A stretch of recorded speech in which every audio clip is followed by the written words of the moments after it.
अस्सलाम वालेकुम। आज हम MTH 301 का लेक्चर नंबर 6 पढ़ेंगे, geometry of continuous function.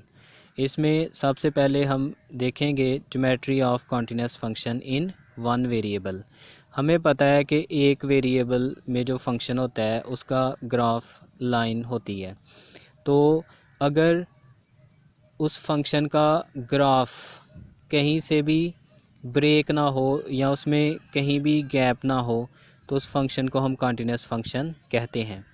Next है हमारा geometry of continuous function in two variables.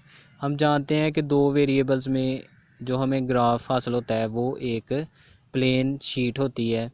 तो अगर ग्राफ में प्लेन में कहीं भी होल ना हो या कहीं से भी वो टेयर आउट ना हो यानी फटी हुई ना हो, चाहे प्लेन में अप्स एंड डाउन्स हों, तो ऐसे फंक्शन का जो ग्राफ होता है वो कॉन्टिन्यूस होता है। Mathematically continuity of function of two variables कैसे चेक करते हैं?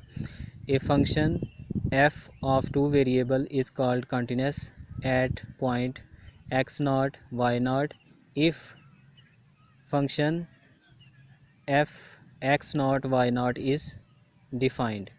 यानी कहने का मतलब है कि फंक्शन x0 y0 पॉइंट पे डिफाइंड हो। सेकंड पॉइंट है कि फंक्शन की लिमिट उस पॉइंट पे एग्जिस्ट करती हो। और तीसरा ये कि डिफाइंड फंक्शन की वैल्यू और लिमिट की वैल्यू दोनों सेम हो तो फिर हम कहते हैं कि फंक्शन जो है वो कॉन्टिन्यूस है। नेक्स्ट एक एग्जांपल देखते हैं। इसमें फंक्शन दिया हुआ है z equal x square plus y square natural log x square plus y square. तो पहले हम देखेंगे कि क्या ये फंक्शन 0 पे डिफ़ाइन है या नहीं। तो x की वैल्यू 0 रखी जाए, y की वैल्यू 0 रखी जाए, तो हम जानते हैं कि log फंक्शन 0 पे डिफ़ाइन नहीं होते, लिहाजा z फंक्शन 0 पे डिफ़ाइन नहीं है।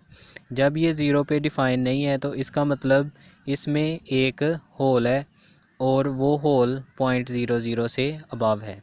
लेकिन अगर हम इस फंक्शन की लिमिट 0 के अलावा किसी और पॉइंट पे x0 या y0 पे लें तो वो एग्जिस्ट करती है।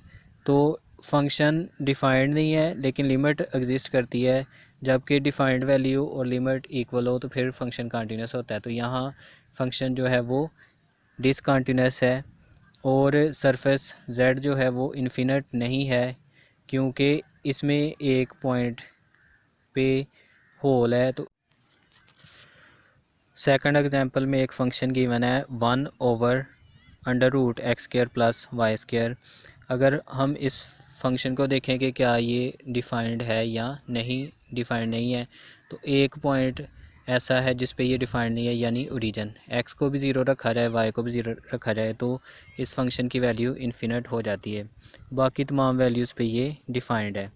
और जैसे जब हम इसकी लिमिट लेते हैं तो जैसे जैसे हम रीजन की तरफ अप्रोच करते हैं तो इसकी लिमिट इन्फिनिट होती जाती है।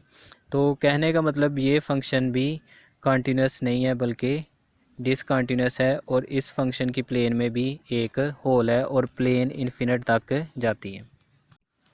नेक्स्ट एग्जांपल देखें। F x y equal 0 if x non negative and y non negative otherwise 1।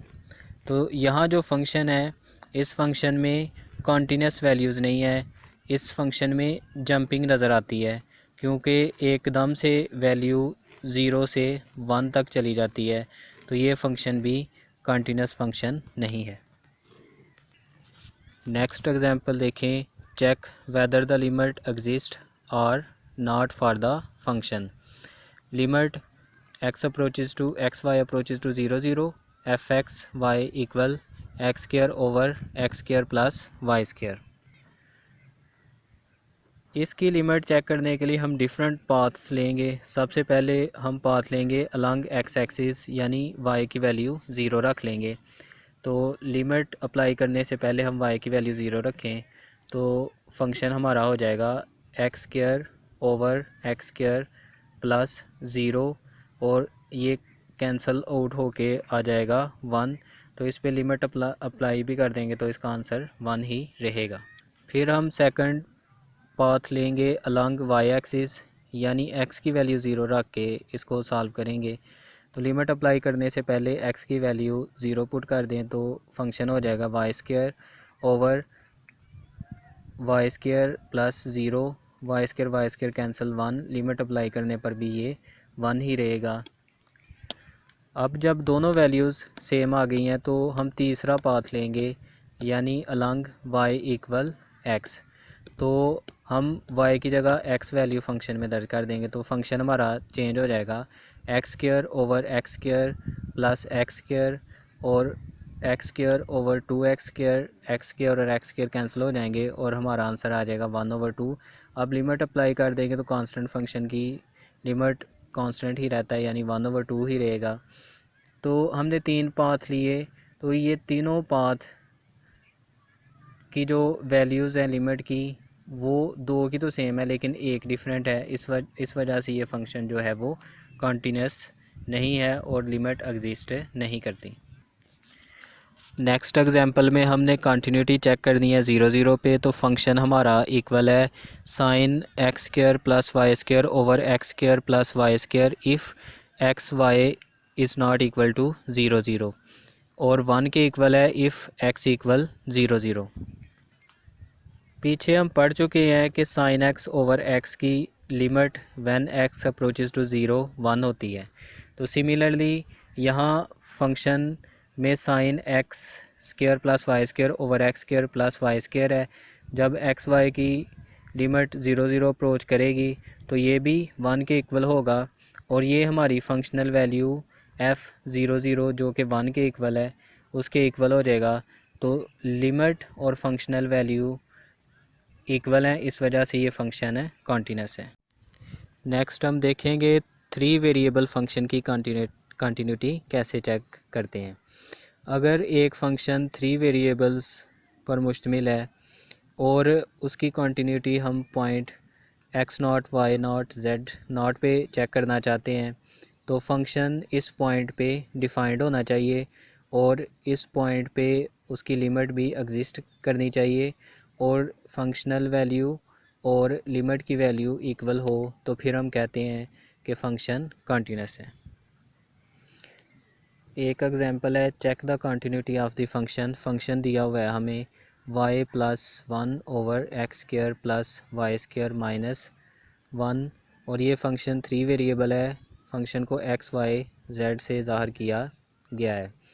अगर हम ओवर में जो वैल्यू है x square plus y square minus 1 इसको 0 के इक्वल ले लें, यानी x की ऐसी वैल्यूज़ पुट करें जिसकी वजह से डिनोमिनेटर 0 आ जाए तो फंक्शन डिफ़ाइन नहीं होता और जब फंक्शन डिफ़ाइन नहीं होगा तो कंटिन्यूस भी नहीं होगा। तो सिर्फ x square plus y square minus 1 equal 0 के अलावा बाकी तमाम पॉइंट्स पे ये फंक्शन कंटिन्यूस होगा। Rules for continuous function. हमारे पास एक फ़ंक्शन है f एक्स वाई और इसमें दो फंक्शन है g x h x जो मल्टीप्लाई हो रहे हैं। तो अगर g और h सेपरेटली कंटिन्यूस हैं तो हमारा f फंक्शन भी कंटिन्यूस फंक्शन होगा। सेकंड रूल है कि g एक कंटिन्यूस फंक्शन है 1 वेरिएबल में और h कंटिन्यूस फंक्शन है 2 वेरिएबल में, तो फिर composition f x y equal g h x y भी कंटिन्यूस फंक्शन होता है। A composition of continuous function is continuous, यानी कंटिन्यूस फंक्शन की कंपोजिशन भी कंटिन्यूस होती है। अगर कंटिन्यूस फंक्शन का सम और डिफरेंस और प्रोडक्ट लिया जाए तो वो भी कंटिन्यूस ही होता है और अगर फंक्शंस कंटिन्यूस हैं और उनका कोशेंट लिया जाए और डिनोमिनेटर 0 ना हो तो कोशेंट भी कंटिन्यूस होता है। Example of product function. अगर हमारे पास एक फ़ंक्शन है f x y equal a x power m y power n, तो इसमें दो फंक्शंस का प्रोडक्ट है अब हम देखेंगे कॉन्टिन्यूस एवरीवेयर। अगर कोई फंक्शन 2 डिमेंशनल स्पेस या 3 डिमेंशनल स्पेस के किसी स्पेसिफिक रीजन आर में हर पॉइंट पे कॉन्टिन्यूस हो तो हम कहते हैं कि वो फंक्शन आर पर कॉन्टिन्यूस है। लेकिन अगर कोई फंक्शन 2 डिमेंशनल स्पेस और 3 डिमेंशनल स्पेस के हर पॉइंट पे कॉन्टिन्यूस हो तो हम कहते हैं कि वो फंक्शन हर जगह एवरीवेयर कॉन्टिन्यूस है या सिंपली कॉन्टिन्यूस है। नेक्स्ट एग्जांपल में फ़ंक्शन दिया हुआ है natural log 2x minus y plus 1। तो हमने चेक करना है कि फ़ंक्शन किस रीजन में कॉन्टिन्यूस है। तो हम y की वैल्यू इस तरह पुट करेंगे कि होल नंबर जो है वो पॉजिटिव आए, क्योंकि नेगेटिव नंबर्स का नेचुरल लॉग डिफ़ाइन नहीं होता। तो y less than 2x plus 1 होना चाहिए। तो फंक्शन उस होल रीजन में कॉन्टिन्यूस होगा जहां y less than 2x plus 1 हो। सेकंड फंक्शन इक्वल है e⁻1 माइनस एक्स वाई, और एक्सपोनेंशियल फंक्शन कॉन्टिन्यूस होते हैं और x की और y की किसी भी वैल्यू के लिए ये कॉन्टिन्यूस होंगे। तो हम कह सकते हैं function f whole region x y plane में कॉन्टिन्यूस है। ट्रिग्नोमेट्रिक फंक्शन भी कॉन्टिन्यूस होते हैं, तो एक्स वाई की कोई भी वैल्यू रखें तो ये डिफाइंड हो जाएंगे। तो लिहाजा third function tan inverse y minus x continuous function है whole region of x y plane में। फोर्थ फंक्शन इक्वल है √y माइनस एक्स। तो x की वैल्यू हमें इस तरह लेनी चाहिए ताकि अंडर रूट के अंदर पॉजिटिव वैल्यू आए और फंक्शन डिफ़ाइन हो जाए और रियल वैल्यू आए। तो फंक्शन f कंटिन्यूस होगा वेयर x लेस दैन और इक्वल टू y हो।